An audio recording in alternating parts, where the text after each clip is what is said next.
Hola, el objetivo es que al acabar esta presentación seáis capaces de conocer alternativas para implantar un gestor de tareas dentro de vuestro equipo remoto y al mismo tiempo que también veáis un ejemplo de las necesidades que yo tengo en los equipos remotos en los que participo, necesidades vinculadas con estos gestores de tarea.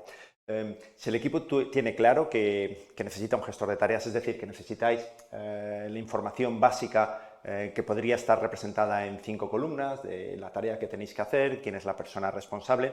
Responsable quiere decir que es responsable de que la tarea esté completada en tiempo y forma por las personas que participan. A veces el responsable puede ser una de las personas que participa haciendo las tareas y a veces el responsable simplemente controla, supervisa o ayuda a que las tareas se completen en la tarea determinada. Luego hay personas que participan, la fecha tope en la que esto tiene que estar completado. A veces tenéis también el entregable que tenéis que realizar para saber que la tarea está completada, que puede ser una o varias cosas, y el estado. Si habéis iniciado, si es en curso, si está parada, si estáis en progreso, un determinado porcentaje de progreso, eso para cada uno. Estas serían como las 5 columnas básicas que definirían la necesidad de un gestor de tareas, pero también podéis añadir otras, como por ejemplo la fecha de inicio, que no aparecen estas, o las dependencias que hay entre las tareas, o subtareas que pueden ir surgiendo, podéis extender esto más, ¿no? Pero si tenéis claro que necesitáis esto, el problema es ¿cómo lo hago? ¿Qué gestor de tareas uso? ¿Qué procedimiento o protocolo de gestión de tareas pongo? Y además luego cómo lo uso, cómo lo aplico en la práctica.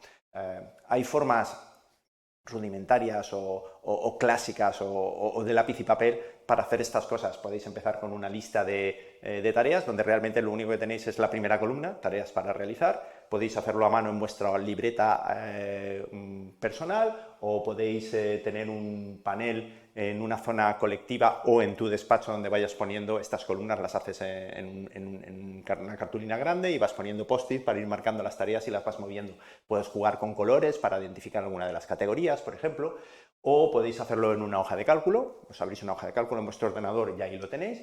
Esto permitiría también poderlo tener en la nube y que otras personas pudieran verlo o editarlo, depende de dónde lo hayas colocado en la nube. Podéis hacerlo en un procesador de texto, porque básicamente es una tabla y podríais tener la tabla en un procesador de texto, o podéis usar una aplicación de calendario en la nube donde pudierais hacer estas cosas. Estas son si queréis, las herramientas básicas o tradicionales que en algunos equipos pueden ser más que suficientes para las necesidades que tenéis.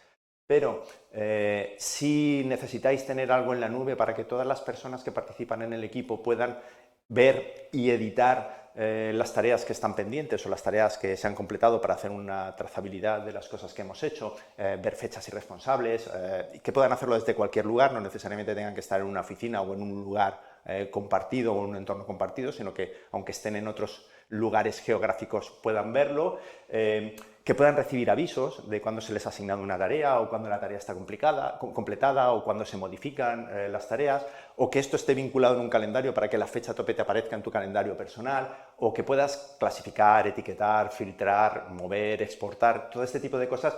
Pues las herramientas que hemos visto en la transparencia anterior no eran suficientes y tenemos que movernos a unas herramientas un poquito más avanzadas para que cumplan con estas necesidades especiales que tenéis.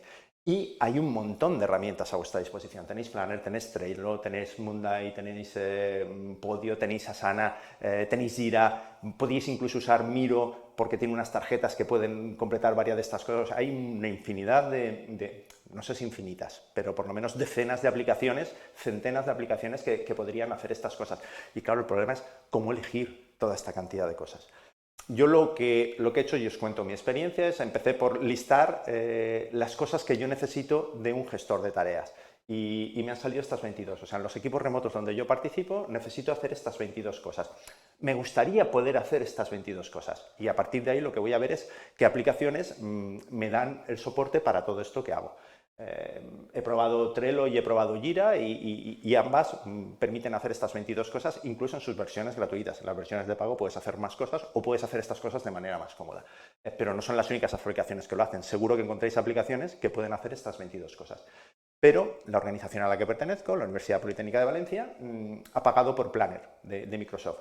Y Planner, pues hay alguna de estas cosas que no las hace o que para hacerlas tengo que poner algunos trucos. Pues bueno, como es el gestor de tareas oficial de mi organización, lo que he hecho es ver cuáles son los límites. Y bueno, pues aquí tienes los límites del plan en cuanto a el número de cosas que podéis hacer y los límites para cada una de las tareas. Es conocer la aplicación. Y lo que yo hago es comprobar cuáles de estas cosas, si me da soporte a las cosas básicas, y con eso pues funcionar con la aplicación que tiene mi organización contratada y es la aplicación oficial de gestión de tareas.